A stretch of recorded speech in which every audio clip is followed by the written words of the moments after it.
Hi, welcome to Freedom Laws Living in an Illusion podcast series. Here we explore the mysteries that govern our minds and unveil the hidden truths that shape our lives. My name is Lawrence Fernandez, and I am your host with over 2 decades of experience in neuro-linguistic programming, NLP, and hypnotherapy. In my personal journey, I have gone deep into the complexities of the human mind and uncovered key patterns that affects our thoughts and actions every day. My ultimate goal is to reveal the unconscious forces that have been controlling our lives since our birth. Using insights from my book, Stop Surviving, Start Living with Freedom, and The Self-Decoded, I will expose unique patterns in how the mind operates that have a significant impact on our daily lives. I welcome you to join me in breaking free from our mental limitations and discovering the hidden truth that shape our existence. Let's begin.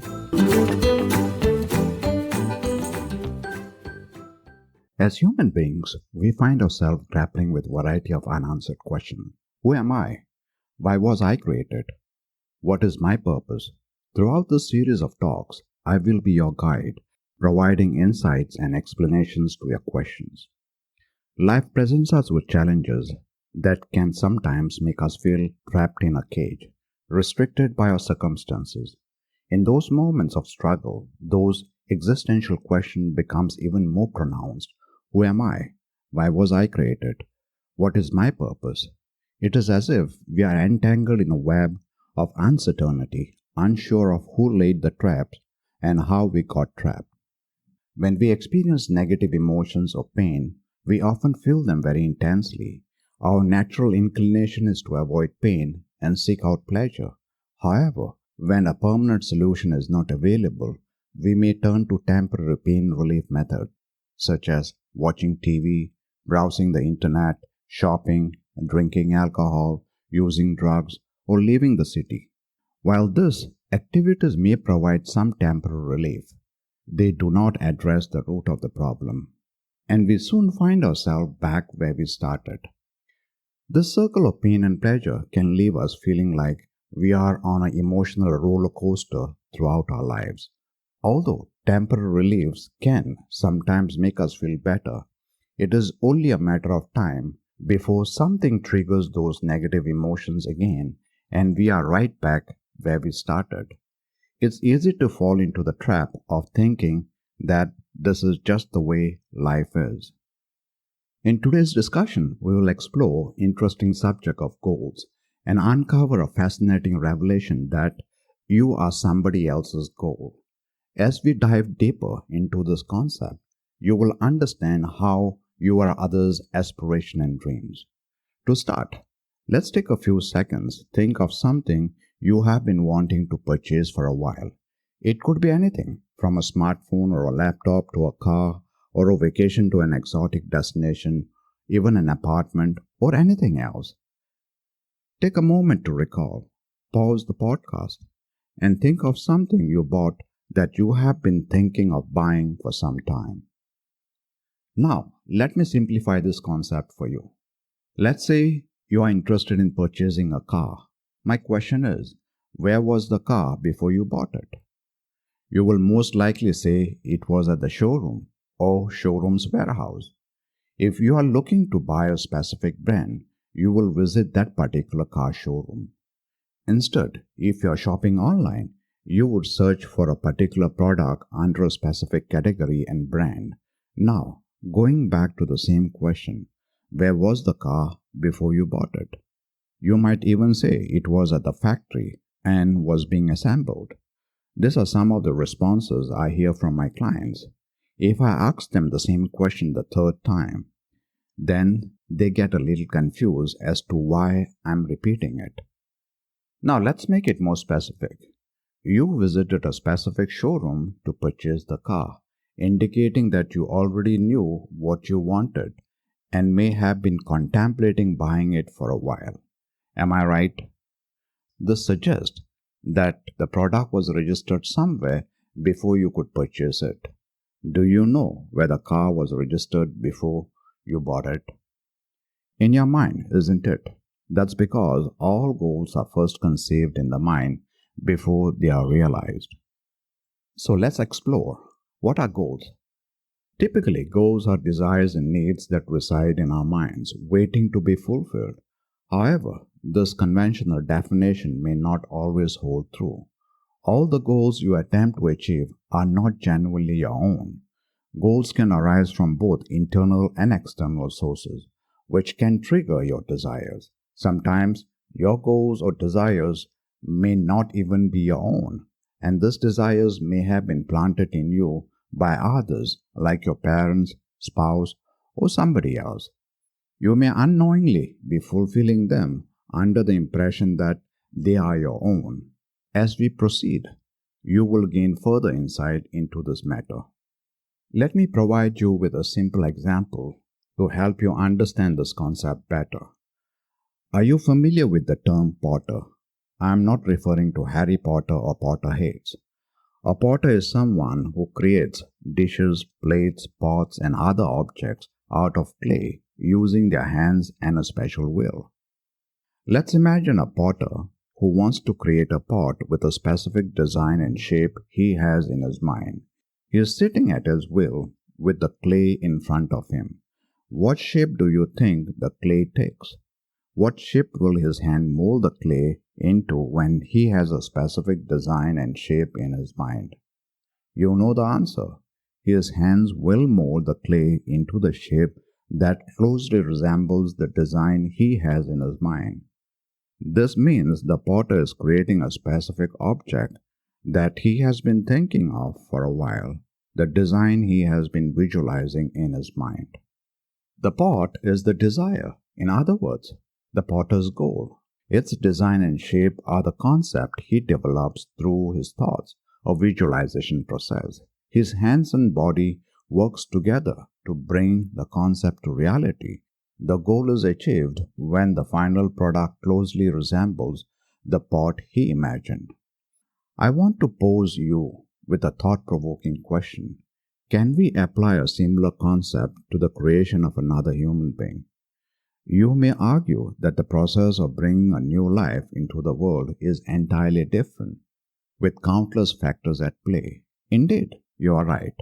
The creation of a human being involves many intricate factors that cannot be fully addressed within the confines of a podcast. For the context of this podcast, I did like to explore the possibility of applying similar principle to the creation of another human being. Let's examine how this concept might align and uncover the similarities. Long ago, neither you nor I existed. Our parents' desires to bring another human being into the world, potentially one similar to them. This idea germinated in their minds, initiating a search within their brains on how to turn these desires into a reality. However, until this concept becomes a reality, it remains just a desire that a person wants to fulfill the wish of creating another human being. To achieve this goal, a person must find a willing partner, and that becomes another desire to be fulfilled. For something to come to realization in our lives, there must be a strong desire and a need must be present in our mind.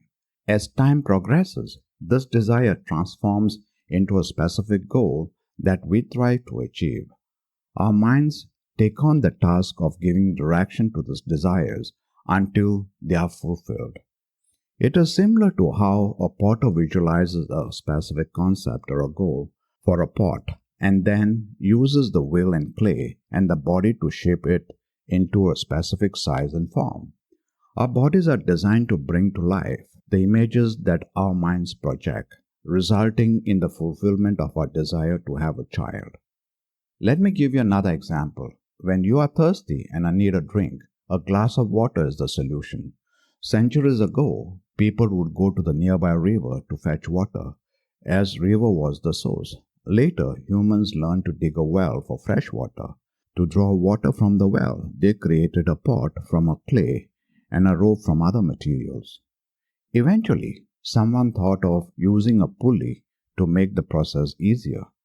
This process was developed through the thought and action, all working towards realizing the goal of clean water. Finally, the desired outcome was achieved. Later, someone developed the concept of a pump, an overhead tank, and pipes to bring water directly to our kitchen and bathroom with taps to control the water flow. The desire to quench our thirst was the driving force behind this innovation. Nowadays, we can easily and conveniently satisfy our need for water. Our internal mechanism does not make the distinction between creating a human being or an inanimate object. This process of goal fulfillment of creating another human being is parallel to that of acquiring a car, constructing a well, crafting a rope, or designing a pot, pulley, or a water tap. Our unconscious mind applies the same fundamental, just like any other desire. You and I are somebody else's goal, which has become a reality. It starts with a basic thought or a desire that evolves into more specific goals. Similarly, as the child grows up, parents and others continue to add more goals and aspirations to the child's life. The creation of a human being involves two individuals engaging in a sexual act to procreate and raise a child. This process involves fusion of their energy, which encompasses their thoughts, ideas, dreams, aspiration, images, and actions that materializes this reality. They are transferring their blueprint into a child. We as children, the goal of our parents, take many years to grow into an adult form. Parents take a lot of care and invest their time and energy and other resources in protecting and nurturing us. In a way, they are nurturing their dream until you are eventually ready to take on the challenges for which they have designed you for. While a pot and a human child share some similarities in the process of creation, significant differences sets them apart. The potter envisions the specific design of a pot as a finished product before starting its creation. In contrast, the idea of what a child should be like exists before the birth but continues to evolve in the mind of the parents after birth. Crafting a pot takes few hours, whereas nurturing a human child from conception to adulthood spans many years. Additionally, while a single person can create a pot, bringing a human into existence requires the partnership of two individuals. The process involves substantial investment of time, energy, and resources before the child becomes a responsible adult ready to fulfill the parent's desires. The podcast title suggests that you are somebody else's goal. Your parents are responsible for creating you, making you their primary dream. They have played the most significant role in shaping who you are today. Additionally, it's worth noting that if you are your parents' creation, your parents were once the creation of their ancestors. This interconnected lineage is what allows you to exist today, as each generation builds upon the foundation laid by those who came before us. Many parents have children because they desire to have them, but this is not always the case. Some clients and relatives I know have had children because their parents, the child's grandparents, desired a successor. This situation is similar to not wanting to buy a car but doing so to please one's parents, who wants it for the family.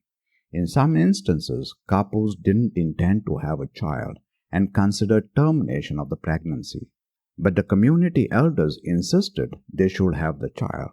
At times, you may be an ideal child for your parents, but sometimes the grandparents and the community may decide. This signifies that numerous people invest their dream in you. Here are some reasons why some people may choose to have children. They wanted to prove their manhood and womanhood.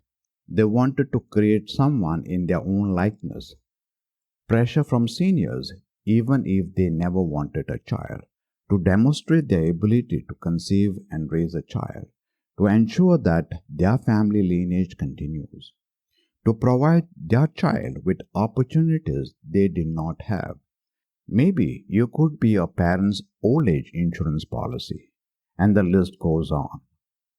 If you are somebody else's goal, we are bound to serve and comply with our creators, akin to a pot, car, rope, etc. This existence raises the questions of whether anyone born out of others' desire can experience true freedom.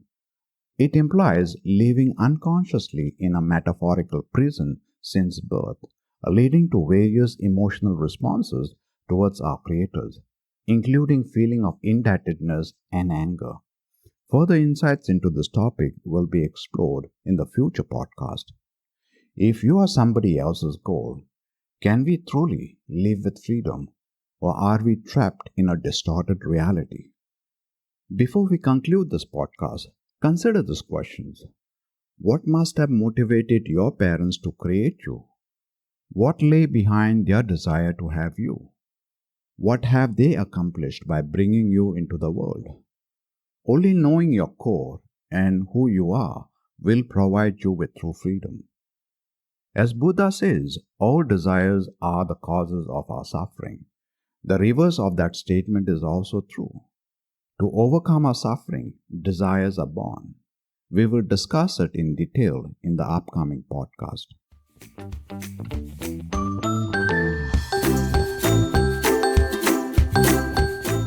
To listen to more podcasts and to watch YouTube videos, please feel free to visit my website at www.livingwithfreedom.com. I also have 2 books available for purchase on various platforms: Stop Surviving, Start Living with Freedom, and The Self-Decoded. The better you know who you are and the working of your internal mechanism, the more likely you will experience joy and peace. In the upcoming podcast, you will have an opportunity to learn something new and unique. In the meantime, I encourage you to look for opportunities to express gratitude for everything around you. See you next week.